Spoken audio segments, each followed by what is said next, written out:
50 law that Ronald Reagan, Nixon, Bush, Obama, Clinton never carried this out. They carried it under a civil process. So President Trump is saying we're going to make it a criminal aspect, and if it's a criminal aspect, that falls in the category. Well, I was asking you about what the Homeland Security Secretary said today, and she said she is faithfully enforcing the laws enacted by Congress. It is up to Congress to fix this. Congressman Cuellar, we thank you for your time this morning and appreciate that you're down there trying to see what is happening and try to make it better. We have now with us Ronald Vitello. He is the acting deputy commissioner of the U.S. Customs and Border Protection.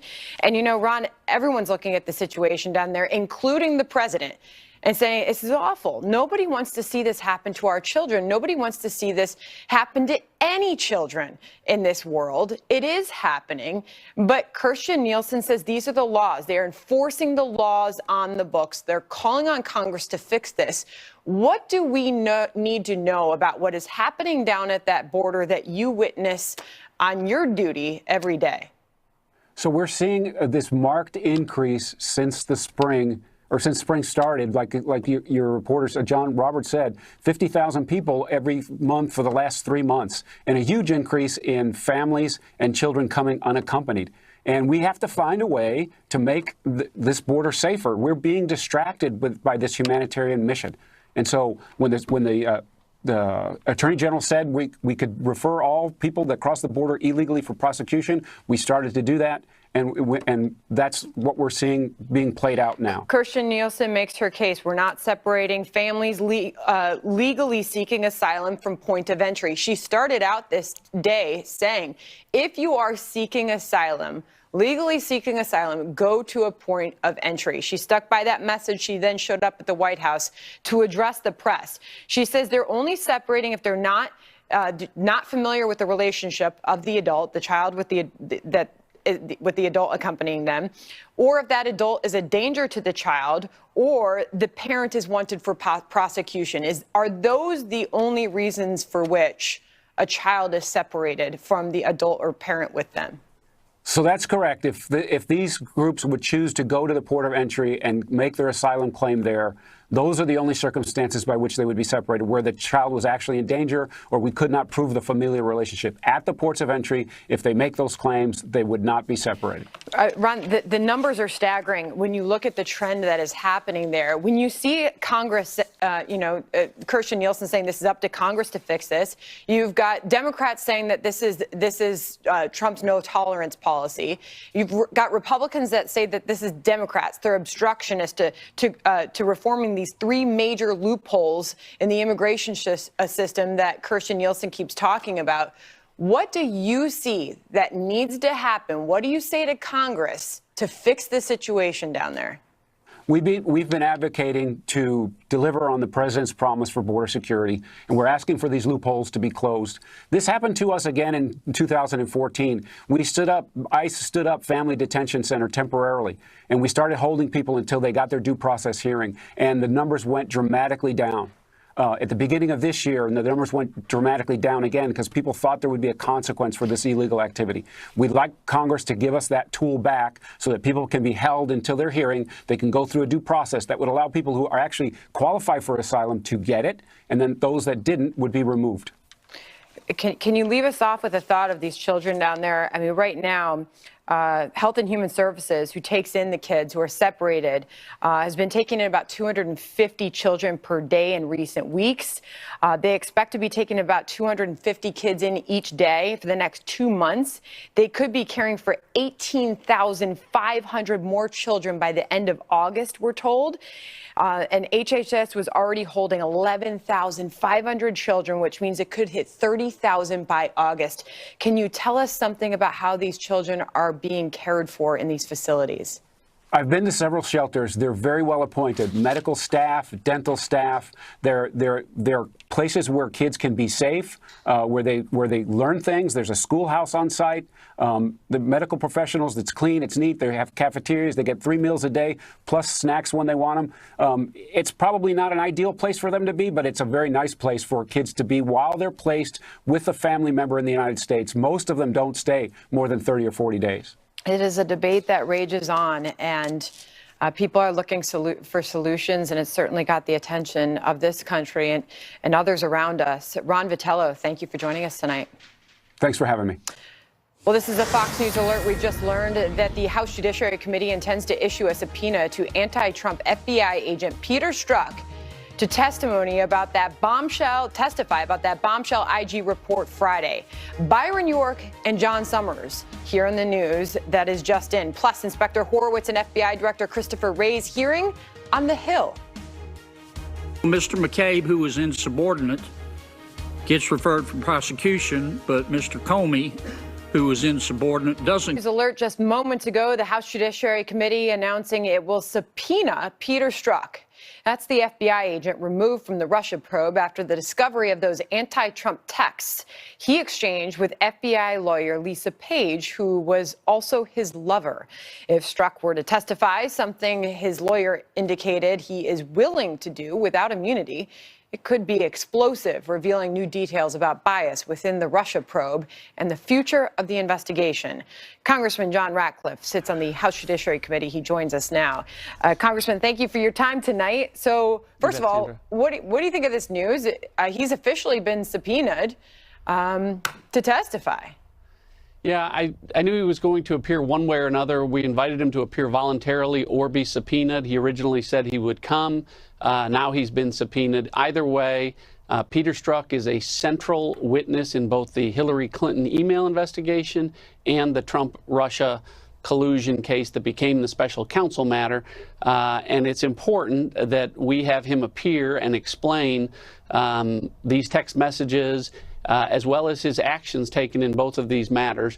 And so I'm excited about the fact that he will eventually appear and either answer questions or assert his Fifth Amendment rights. Either way, it'll tell us a lot about Peter Strzok. And of course, we've all had a chance to see and hear those text messages by now, and we know that there was anti-Trump bias in those text messages, and a lot of it. However, the IG report found that there was no evidence of this used in decision making. What questions do you have for Peter Strzok specifically?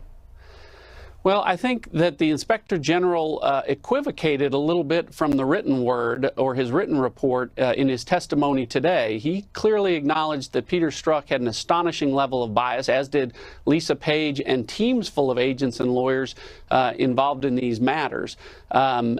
He also today indicated that in at least one instance, Peter Strzok allowed that bias to influence his actions as it related to the recovery of more than 300,000 emails on Huma Abedin and Anthony Weiner's laptop that were not supposed to be there.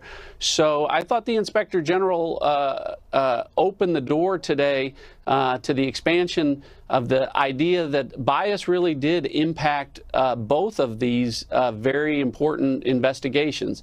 So, you know, we all want the opportunity to get to the truth. You know, I think that Peter Strzok's credibility ultimately will impact not just the Hillary Clinton email matter, but the Trump-Russia investigation. Because, Sandra, the most important thing that you understand here is that Peter Strzok was the person that the FBI put in charge of investigating Donald Trump. The guy that hated Donald Trump as much as anyone, who said that not a single American should vote for him, who promised his girlfriend that he would stop him from becoming president, and then talked about getting him impeached once he became president, was the one collecting evidence, making decisions, formulating an investigative plan against Donald Trump. So he needs to come and account for the things that he has said and the things that he has done, and we're going to make him do that one way or another. Does it surprise you that Peter Strzok still has a job at the FBI? Obviously, he's been pulled off the investigations, but he's still there, and he was asked about that. The FBI director was asked about that today, and they really couldn't comment specifically on what he's doing there, but he's still there. I think we're all at a loss for why he's still at the FBI.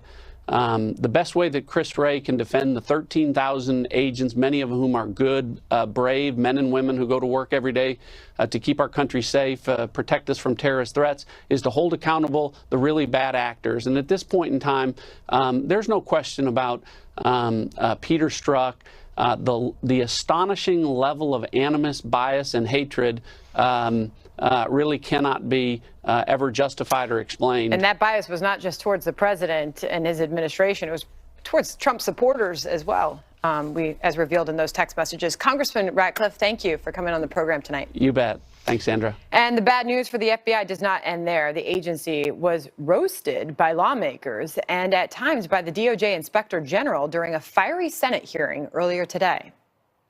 There is a serious problem with the culture at FBI headquarters. It just seemed to be a culture of impunity where the rules did not apply. I can't believe that this happened to my FBI. I can't think of something more concerning than a law enforcement officer suggesting that they're going to try and use or may use their powers to affect an election. Here now is Byron York, chief political correspondent for the Washington Examiner and a Fox News contributor, and John Summers, Democratic strategist and former communications director for Senate Majority Leader Harry Reid. Thanks to both of you for joining us. Byron, you and I have spoken a lot leading up to that hearing today. What did you make of that culture of the FBI?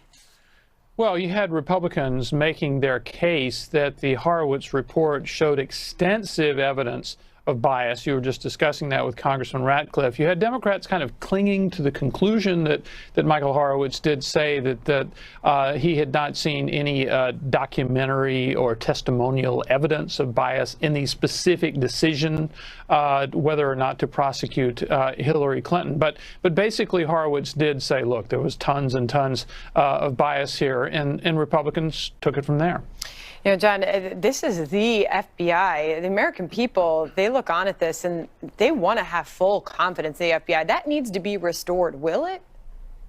Well, I certainly hope so. I mean, first of all, we have to remember what we're talking about is a handful of people, not the entire agency of 37,000. And it's sad to see this department, having the baby thrown out with the bathwater on this one, because as Byron just said, most of these agents are hardworking people who work to keep the American people safe.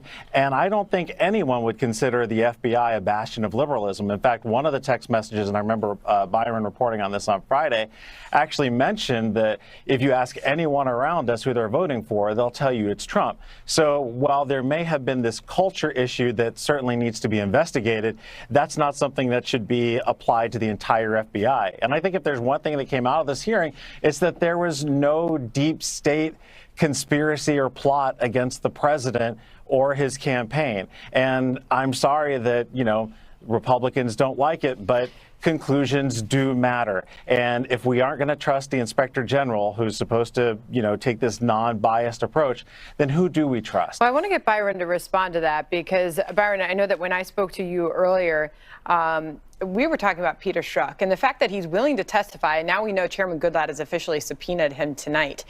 We could potentially not only see Peter Strzok up there and answering questions to members of Congress, but finally hear the stories. I mean, this could be very revealing testimony.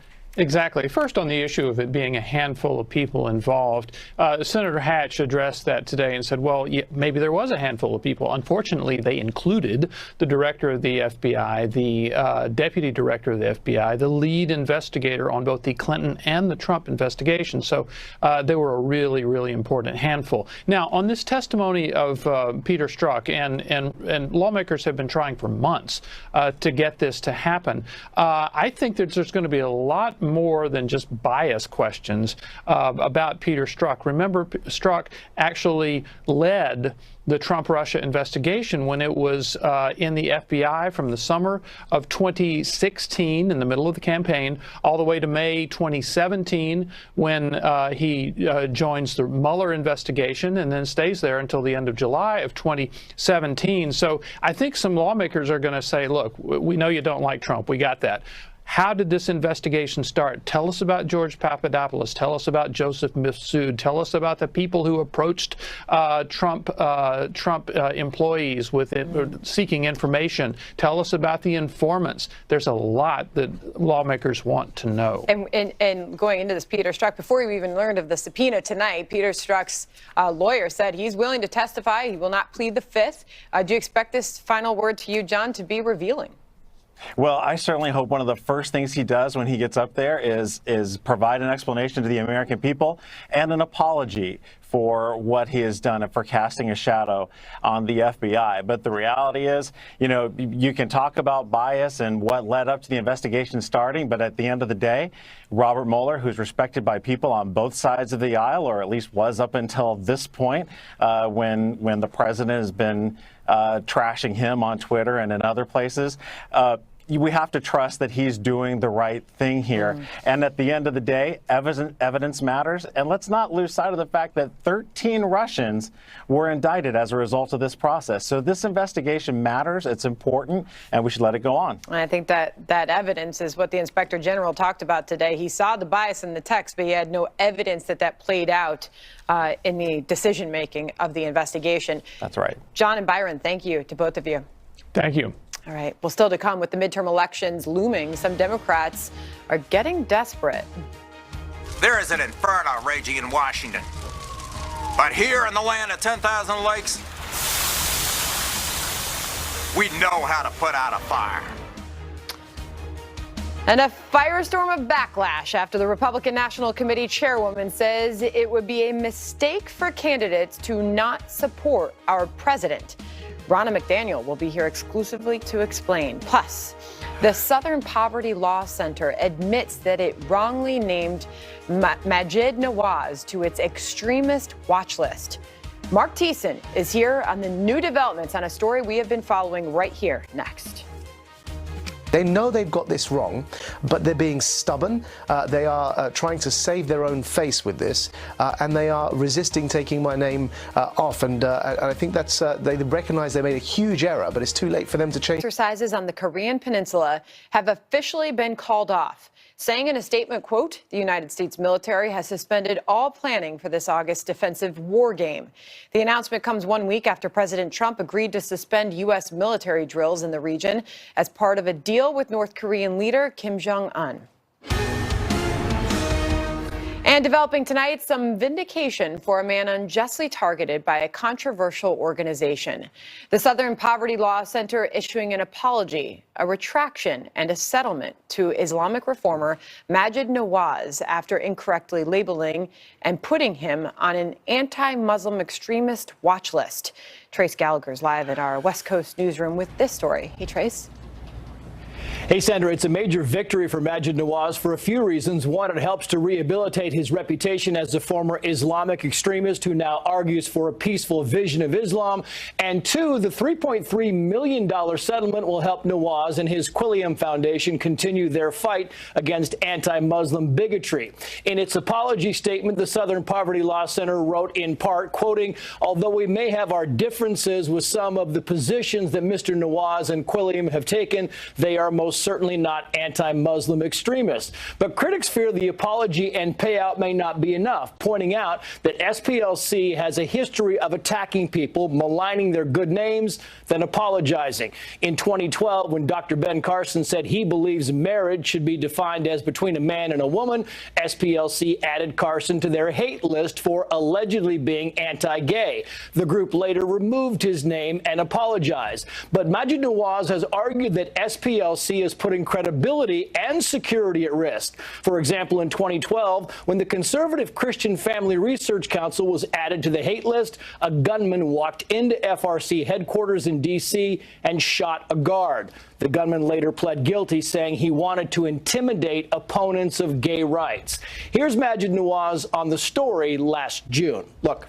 We often associate violence with far-right neo-Nazis or Islamist jihadists. But in this case, it also with hard and left-wing discourse on the hard left, it's leading to violence, and it needs to be checked. And when you make lists of people in this way, they end up being murdered.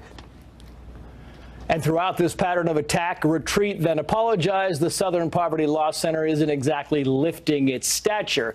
3 years ago, the FBI deleted SPLC from its list of legitimate resources on hate crimes. Sandra. Trace Gallagher in our West Coast newsroom. Thank you. Here now with more on this is Mark Thiessen, an American Enterprise Institute scholar and a Fox News contributor. Mark, good evening to you. Good evening to you. Yeah. Good to be with you. So I know that this is something that you've been following for quite some time. And to remind everybody, from Trace's reporting, you got this as well. But this list, published in 2016, was intended to serve as a resource for journalists. It was deleted shortly after Nawaz filed this suit. 2 years. Was this a long time coming? Absolutely, it was. I mean, look, the idea that Maajid Nawaz is a anti-Muslim bigot is absurd. He is a Muslim. He is a former radical who became a small d Democrat, was an advisor to 3 British prime ministers. The Quilliam Foundation that he runs is named for a Muslim convert who founded the first mosque in the UK in 1889. He recently was on a televised debate where he defended the proposition that Islam is a religion of peace. So to equate him with the Ku Klux Klan, which is what the Southern Poverty Law Center effectively did, is absurd. And this is an organization with a once noble history that did a really important job in the 1970s of taking on, suing the Ku Klux Klan and shutting the Ku Klux Klan down. Now they've run out of Klansmen, and so what they're doing is they're going after people whose political views they disagree with, who tend to be conservatives. And it's become, they put together these shoddy lists, and they besmirch the good names of good people with whom they disagree, and it's become a caricature of itself. So to its readers, the SPLC has issued an apology and agreed to pay $3.4 million to Nawaz and Quilliam. Is that apology and that payment, is that enough? It's a start. I mean, they should apologize to a lot of other people. I mean, for example, last year, ABC News ran a story, and this is one of the big problems, is that because of their history, a lot of news organizations treat them as a serious organization when they're no longer a serious organization. So ABC News ran a story saying Jeff Sessions gives speech to anti-LGBT hate group. And if you read the story, they were citing the Southern Poverty Law Center. They were talking about the Alliance Defending Freedom. The Alliance Defending Freedom is a conservative group of lawyers that just won a case in the Supreme Court by 7-2 in the Masterpiece Cake Shop case. They're a respected group of conservative lawyers. They're not the Ku Klux Klan. And they keep doing this. They did this to the Family Research Council, where somebody saw that information and went in and shot somebody because of it. What they're doing is not just defamation, it's dangerous. People's lives are at stake when you do this kind of thing. Do you expect more lawsuits? I hope so. I hope this will encourage people, because, you know, people seem to be intimidated by this organization because of their history. But now Maajid Nawaz has shown that if you take them to court and threaten to destroy their livelihood and their funding, they're going to back off. And maybe they'll be a little bit more careful now about using this power and this name of theirs that they built many years ago in a good way to attack people who have nothing to do with anything like the Ku Klux Klan. Yeah, and I know you've been a big part of following that story for us. So thank you for that, Mark Thiessen. Nice to see you this evening. All right. Good to see you. Well, still ahead, do you see anything wrong with the message on this billboard? Wait till you hear why they were ordered to be taken down. That's coming up. Plus, more and more Republicans are seeing success running on the Trump agenda in 2018. But what about those who don't? Ronna McDaniel, chairwoman of the RNC, joins us exclusively next. We need to have a Republican majority in the House. Otherwise, it's going to be Nancy Pelosi, who will bring impeachment. Got a lot more to do, and we cannot risk losing that in these midterms. So complacency is going to be our enemy, and anyone who doesn't embrace the Trump agenda and doesn't recognize the issues that propelled us to victory in the White House is going to be making a mistake. Well, that was Ronna McDaniel, Republican National Committee chairwoman on our sister network, Fox Business, last week. Those comments set off a fury of criticism, and here now exclusively to explain those words is Ronna McDaniel, chair of the Republican National Committee. Ronna, good evening to you. Good evening. Great to be here. Those words reached a lot of people. Some perceived them as a threat, even members of your party. If you could clarify or explain what you meant by them. Well, there's no threat coming from me. I'm probably the least threatening person you're going to find, but it is something I'm seeing and I'm hearing as I travel the country. I run into our voters. They say we want to see our candidates and our parties support our president because our president supports us. He has helped usher in 3 million new jobs, record unemployment. ISIS is on the run. You're seeing our economy booming, and people feel like this is a president who cared about them. That's why they voted to put him in office, and now they want to see him keep these majorities and have candidates who are supporting his agenda. So is that the winning strategy for your party, for Republicans heading into November, to embrace the president and his policies? And to embrace the results of his policies. We have a lot to run on. It's not just rhetoric. We actually have results. Good things are happening in this country. People are taking more pay home. Their wages are going up. We're having more people entering the workforce. Veterans are being taken care of. There is a lot to run on for Republicans. And these are the things that propelled Donald Trump into the White House, because he talked about the issues that really mattered to everyday Americans. And now he's delivering on those promises. And every Republican should embrace that, because that's how we're going to win and keep these majorities. Meanwhile, it seems some still on the left, Democrats are choosing that anti-Trump message. This is Richard Painter, a Democratic Minnesota candidate, Senate candidate. He also happens to be George W. Bush ethics lawyer, his former ethics lawyer. But he has put together this ad depicting Trump as a dumpster fire. Watch this. Some people see a dumpster fire and do nothing but watch the spectacle. Some are too scared to face the danger, or they think it will benefit them if they just let it keep on burning. Others shrug and say, oh, all this talk of a dumpster fire, it's just fake news. There is an inferno raging in Washington. But here in the land of 10,000 lakes, we know how to put out a fire. I wanted to get your response to that. You know, the Democrats have really focused on this playbook of resist and standing up to the president, and I just don't understand what they're resisting. They're resisting more jobs, they're resisting better pay, they're resisting a stronger economy. I mean, so many good things are happening for this country that the Democrats refuse to acknowledge it. They should be embracing these things. So the voters have a choice. Are you going to vote for the party of no, of resist and obstruct, or are you going to vote for a party that gets to Washington and actually does things for the average working family that's been struggling for so long in this country? I think it's a losing message for them. We've seen Republicans turning out in higher numbers than Democrats in these very important primaries in California and Ohio and North Dakota last week. We are energized, but beyond that, we are delivering and we're making people's lives better. Real quick, I want to play this. Corey Stewart, a Republican Virginia Senate candidate, and I want to get your thoughts on something on the other side of this. Sure.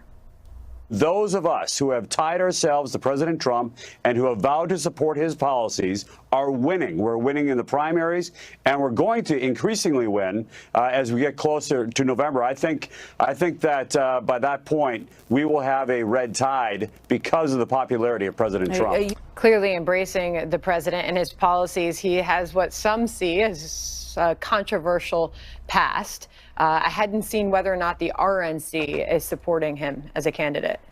So obviously we support the nominees of states across the country, but we're going to be in the most battleground states, the states where we think we can pick up Senate seats. And we obviously have to hold in Nevada and Arizona and Tennessee. And then we look at states like Missouri and Indiana, Florida, North Dakota, West Virginia, and those other states that President Trump won. It's a big map. We've got to expand our majority in the Senate and keep our majority in the House. So as for your support for Corey Stewart? We're not in that race right now. We're in Barbara Comstock's race, but we're not in a statewide and for Virginia or New Jersey or Minnesota. We're going to be monitoring those races, and they've got to show that they're competitive. Got it. Ronna McDaniel, great to have you on the program tonight. Thank you. Thanks for having me. Well, we have a Fox News alert. President Trump threatens to hit China with $200 billion in new tariffs. We've got the new details next. Plus, why this billboard saying is being called, quote, anger-provoking. The man behind the message, Pastor Robert Jeffress, is here. He joins us next. U.S. and China. President Trump has just directed moments ago the U.S. Trade Office to prepare brand new tariffs on $200 billion in Chinese goods. The president citing, quote, unacceptable policies. He declared earlier today, by the way, that further action must be taken to encourage China to change its unfair practices. So the president making this move tonight, directing the administration to identify $200 billion worth of Chinese goods. All of these trade disputes and ongoing disputes led to a sell-off in U.S. stock markets today, a triple-digit plunge. And tonight, we watch those stock index futures. They're down triple digits again. So we will see where all this goes as we start off the week. More news on Trump and trade. Faith under fire in Texas. This billboard taken down after a Dallas newspaper columnist and the mayor took offense with the message. The sign was put up to promote Pastor Robert Jeffress's upcoming event. But the big issue? The words, America is a Christian nation. Here now, the man behind the message, Robert Jeffress, pastor at First Baptist Church, Dallas, and a Fox News contributor. Pastor Jeffress, thank you for being here tonight. So what was the issue with this billboard?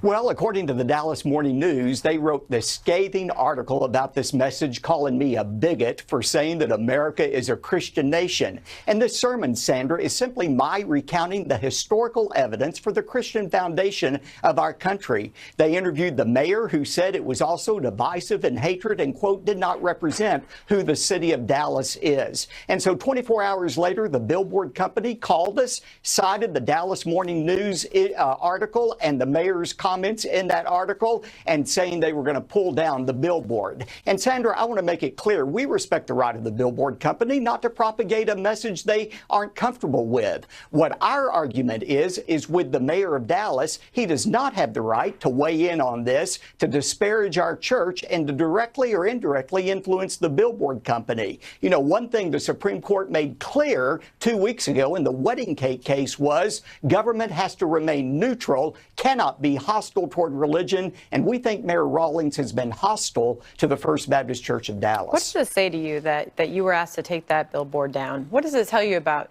things today? Well, it shows me the hypocrisy of liberalism. You know, whether it's the Dallas Morning News or Mayor Rawlings, liberals are the most intolerant people of all when it comes to ideas they disagree with. And Sandra, that phrase, America is a Christian nation, is actually a quote from John Jay, the first Chief Justice of the Supreme Court, and 2 Supreme Court rulings. So this is hardly an un-American or divisive idea. Has it come down, the billboard? I think so. But we have a billboard company, another one, that has put up 20 to replace these 2 the first company took down. Pastor Robert Jeffress, great to see you. Is ground control to Major Tom. You've really made the grade. Tonight's quote of the night from President Donald Trump, who earlier today laid out his vision for American dominance in outer space by announcing this addition to our U.S. Armed Forces.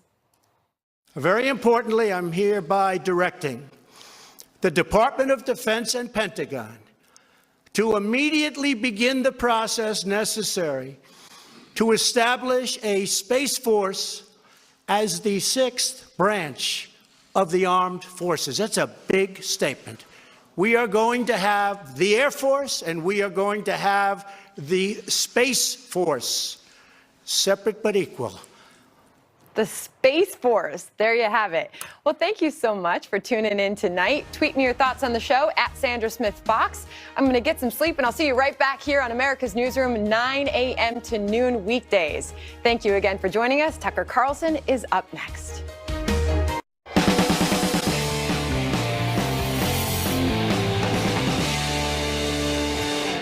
Good evening and welcome to Tucker Carlson Tonight. The spectacle of illegal immigrants separated from their children at the border has ceased to be a news story in any traditional sense of the term. It is now an event, a kind of competition in which elites vie to see who can reach greater heights of rhetorical excess and self-righteous posturing. It is performance art, really. Congresswoman Nancy Pelosi and even Hillary Clinton took an early lead in the contest by bypassing public policy questions entirely and moving straight to theology. Here are part of their sermons. Watch. The hypocrisy of all people of faith in our country not to clamor for this, for what the administration is doing to end. Those who selectively use the Bible to justify this cruelty are ignoring a central tenet of Christianity. Jesus said, "Suffer the little children unto me." He did not say, "Let the children suffer." So the same people who support third-term post-viability abortion for purposes of sex selection are now lecturing you about God and sin and the holiness of children. Feel chastened? But wait, there's more. So much more. On Facebook, Senator Ben Sasse called the administration's policy wicked, as in immoral and devilish. Former First Lady Laura Bush likened it to the internment of the Japanese during World War II, a moral stain upon this nation. Former CIA Director Michael Hayden went all the way. He tweeted out a picture of Auschwitz, a death camp, and compared the U.S. government to the Nazis. After sobering up, Hayden walked that back a little bit on television, but not much. Watch. I know we're not Nazi Germany, all right, but there is a commonality there. I've lived in Germany for 3 years, a more civilized people you cannot find. But General, and so I was trying to point out we need to be careful not to move in that direction. Oh, we could go on. There is so much more just like that. The rich and powerful reminding you just how virtuous they are.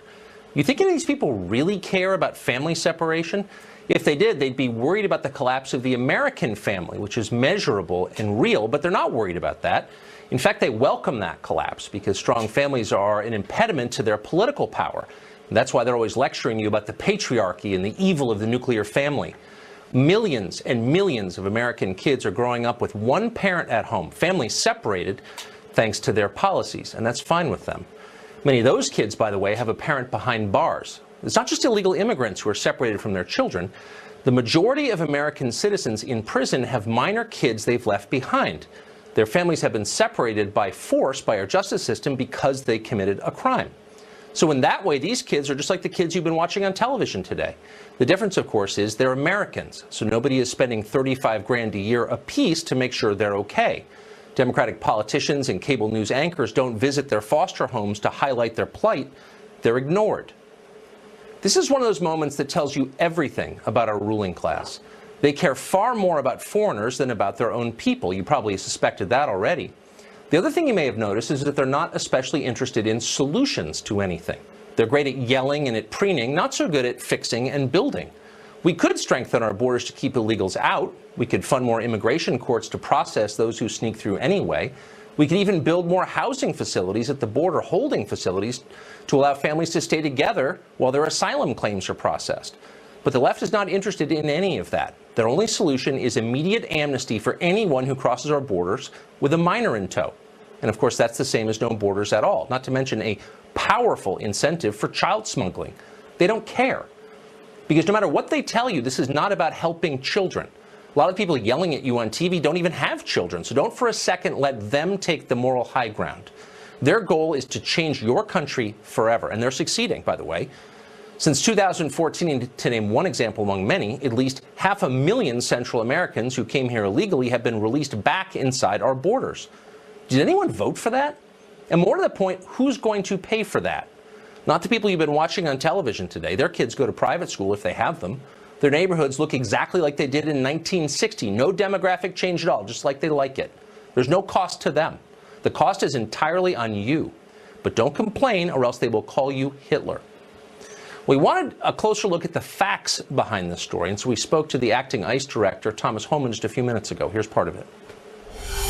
Mr. Homan, thank you for joining us. You've heard prominent people compare your behavior to that of the Nazis, to that of the Roosevelt administration and turning the Japanese during World War II. How do you respond? I think it's an insult to the brave men and women of the Border Patrol and ICE to call law enforcement officers the Nazis. They're simply enforcing laws enacted by Congress. You know, I wish there was this much outrage about separation of families. I wish I heard this much outrage when we met with angel mothers and fathers whose children were killed by illegal aliens, Jewish citizen children killed and separated from their families forever. I never heard this outrage. So I think people on the Hill need to straighten themselves out here. Let's protect American citizens as much as you're fighting for the illegal alien. We're about to speak to the parent of one of those children killed in the way you described. Did you notice cable news anchors or Democratic politicians swooping in to comfort those families when their kids were killed? No, I didn't. You know, The media the last few days, I've been incensed by the purposeful, the intentional misleading of the American people by politicians. And they say that the Trump administration wants to use these children as political pawns. The Trump administration isn't down there having political sideshows with these children and talking about this issue. The Trump administration wants Congress to fix this, and Congress has the authority to fix it. But what no one's talking about is the underlying reason for this whole argument. Are these families really escaping fear and persecution? The Immigration Court has said in the last year and a half, over 80% of these claims are frivolous. So first of all, we got to attack the very foundation they're arguing these people are coming to this country. These parents themselves are using these children as pawns to gain entry to the United States, knowing that we can't detain them. And as far as the separation of families are concerned, you have to put the blame on the parents. They are choosing to enter between the ports of entry. They know they will be separated, but they want to blame the government when we were forced to do that. So let's put the blame where it lies, not on the fine men and women of the Border Patrol and ICE. We're enforcing the law. What would happen? Well, you don't make the policies, of course. What would happen if